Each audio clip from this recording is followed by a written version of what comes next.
नेपाळના Kathmandu airport પર ફસાયા છે ગુજરાતી યાત્રિકો। અમદાવાદના ગુજરાતી યાત્રિકો એરપોર્ટ ઉપર જ અટવાયેલા છે। 3 સપ્ટેમ્બરે નેપાળના ટૂર પર ગયા હતા। લગભગ 20 જેટલા યાત્રિક કાઠમંડુ એરપોર્ટ બંધ હોવાથી ફ્લાઇટ્સ રદ થતા યાત્રિકો ત્યાં જ અટવાયા છે।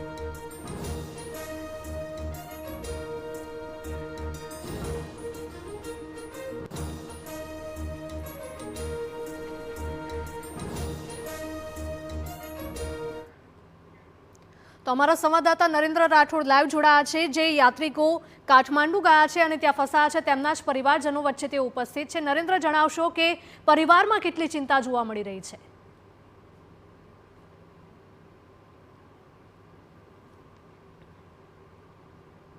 आंदोलन में अनेक गुजरातीओ त्यां फसायेला छे। गुजराती जे टूर ऑपरेटरो छे एमनी साथे वातचीत थई हती अने एमां तेओ दावो करी रह्या छे के लगभग 200 करता पण वधारे गुजरातीओ हाल नेपाळमां अलग अलग जग्याओ पर फसायेला छे अने एमनी साथे कॉन्टेक्ट करवानो प्रयत्न करवामां आवी रह्यो छे।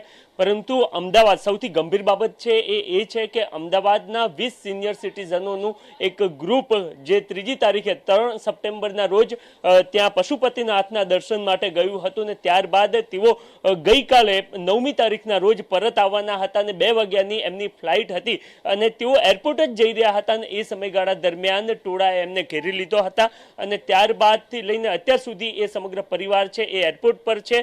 त्यारे एमना परिवारजनो के जेओ अत्यार हाल अमदावादना राणीप विस्तारमां रहे छे तेओ चिंतामां जोवा मळी रह्या छे। एमनी साथे वातचीत करीए के तेओ शुं कही रह्या छे।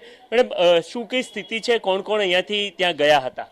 અહીંયાથી મારા સાસુ સસરા ત્યાં ગયા છે અને એમની સાથે બીજા 20 જણનું ગ્રુપ છે આખું, જેઓ ત્યાં ગયા અને એમની જેમ આપે કહ્યું એમ 3જી તારીખની ટૂર હતી। કાલે એ લોકો પરત ફરી રહ્યા હતા એ સમયે એમની બસને રોકવામાં આવી। ટોળાઓએ ઘેરી લીધે ચારે બાજુથી અને એ લોકોને એવું કહેવામાં આવ્યું કે તમે બસ ખાલી કરો, અધરવાઇઝ અમે બસને સળગાવી દઈશું। એટલે હવે એવી પરિસ્થિતિમાં તો એ લોકોએ બસ ખાલી કરી અને એમની જોડે જે ગ્રુપ છે એ મોટે ભાગે એમાં બધા સિનિયર સિટીઝન્સ છે। તો એ લોકો 5 થી 7 કિલોમીટર લગેજ સાથે ચાલતા નીકળ્યા અને મીનવાઇલ એમના પર ટીયર ગેસ છોડવામાં આવ્યો। એટલે પરિસ્થિતિ એવી બની કે ટીયર ગેસના કારણે ઘણા લોકો તો પડી ગયા અને બહુ જ ગભરાટમાં એમનો જ્યારે ફોન આવ્યો ત્યારે મારા સાસુ ને મારા સસરા પણ ઇવન બંને ખરેખર રડી રહ્યા હતા કે એમની પરિસ્થિતિ ત્યાં જોઈને મને અહીંયા રડવું આવી ગયું અને એ લોકો હેમ ખેમ એરપોર્ટ તો પહોંચ્યા પણ એઝ સુન એઝ એરપોર્ટ પહોંચ્યા અને એવો ન્યૂઝ અહીંયા મેં વાંચ્યા કે એરપોર્ટ બંધ થઈ ગયું। એ લોકો ગઈકાલે 2 વાગ્યાથી ત્યાં છે અને મારા જે સસરા છે તો ડાયાબિટીક છે। હવે ત્યાં આઈ ડોન્ટ નો હવે આટલા દિવસની એમની ટૂર હતી, કદાચ છેલ્લે નાસ્તો વધ્યો બી હશે તો કદાચ કોઈને આપી ના દીધો હોય એમણે। હવે ટૂર ત્યાં એરપોર્ટ પર તો કોઈ જ વ્યવસ્થા નથી, નો સિક્યોરિટી ઇઝ ધેર અને અગર કોઈ આવે બી છે તો એ લોકોને એરપોર્ટ ખાલી કરવાનું કહે છે।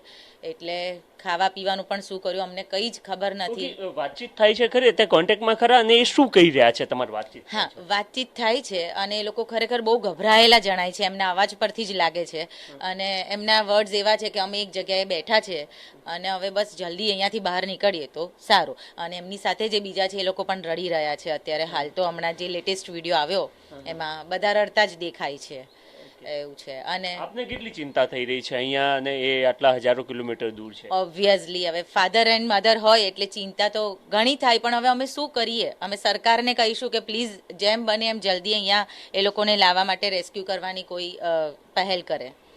એમની સાથે ફોન પર વાતચીત થાય છે, શું કહી રહ્યા છે? હા, ફોન પર વાતચીત થાય એટલે જ કે બેટા અમે હવે એરપોર્ટ પર છીએ, બેઠા છીએ અને ભગવાન ભરોસે છીએ અત્યારે તો એ વાત એવું બોલે છે એટલે આપણને વધારે ચિંતા થાય એવું છે। ઓકે, એટલે આશા છોડી દીધી હોય એવું લાગે છે? છોડી દીધી હોય એવું તો નહીં, કેમ કે ઓલવેઝ એ લોકો પોઝિટિવિટીમાં માને છે પણ યસ કે બહુ તકલીફ પડી એમ અમે જીવતા મોત જોયું એવા શબ્દો છે એમને, કેમ કે જે બસમાં એમની પરિસ્થિતિ હતી એ ખરેખર ભયજનક હતી। એટલે સરકારને શું અપીલ કરો છો? સરકારને અપીલ કરીશ કે આપણે જ્યારે સુપર પાવર બનવા જઈ રહ્યા હોય ત્યારે 40 લોકોને જો આપણે 40 તો હું કહું છું કદાચ 90 થી 100 જણા છે આપણા ત્યાં, તો જો એ લોકોને 2 દિવસ સુધી આપણે રેસ્ક્યુ ના કરી શકીએ તો ખરેખર આપણે હજી પાછળ છીએ। અને આમ જોવા જઈએ તો મોદી સરકાર નરેન્દ્ર મોદીજીથી મને આશા પણ છે કે જો એ ઇઝરાયલથી લોકોને પાછા લાવી શકે છે તો નેપાળ તો આપણો પડોશી છે, તો એઝ સુન એઝ હું એવું આશા કરીશ કે આજે રાત્રે મારા પેરેન્ટ્સ મારી સાથે હોય। ઓકે, તો અપેક્ષાઓ ખૂબ રાખવામાં આવી રહી છે અને જે પ્રકારનું દુઃખ છે જરૂરથી તેઓ વિડીયો કોલથી અથવા તો એમના થકી એમને વિડીયો મોકલવામાં આવી રહ્યા છે કે કયા પ્રકારની સ્થિતિમાં અત્યારે હાલ તેઓ એરપોર્ટ પર જીવી રહ્યા છે, સમય વિતાવી રહ્યા છે.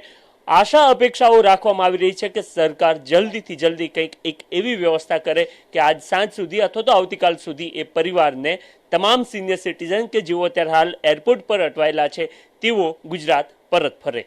જી બિલકુલ નરેન્દ્ર, માહિતી બદલ આપનો આભાર.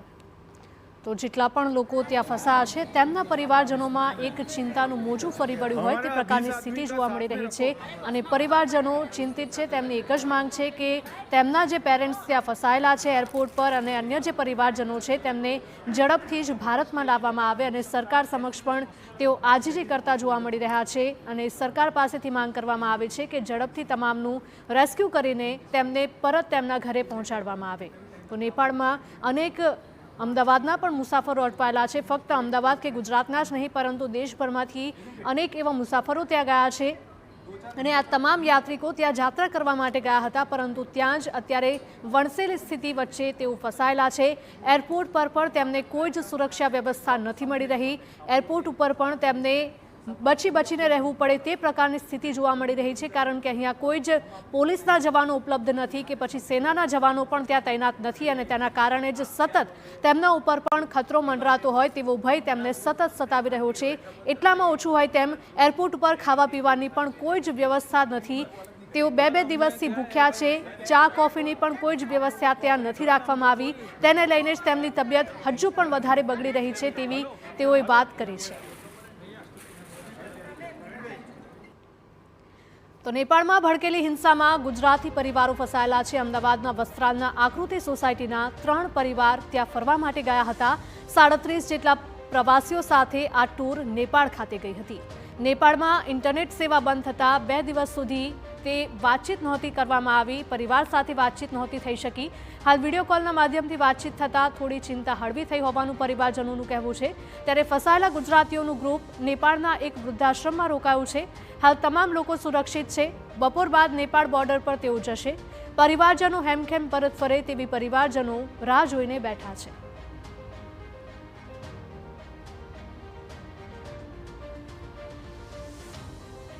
નેપાળથી એક બાદ એક આ દ્રશ્યો પણ સામે આવી રહ્યા છે અને ત્યાં જે જાત્રા કરવા માટે લોકો ગયા છે તેમને જલ્દીથી જ પરત પોતાના ઘરે મોકલવામાં આવે તેવી તેમની પણ માંગ છે. તેમના પરિવારજનોની પણ માંગ છે.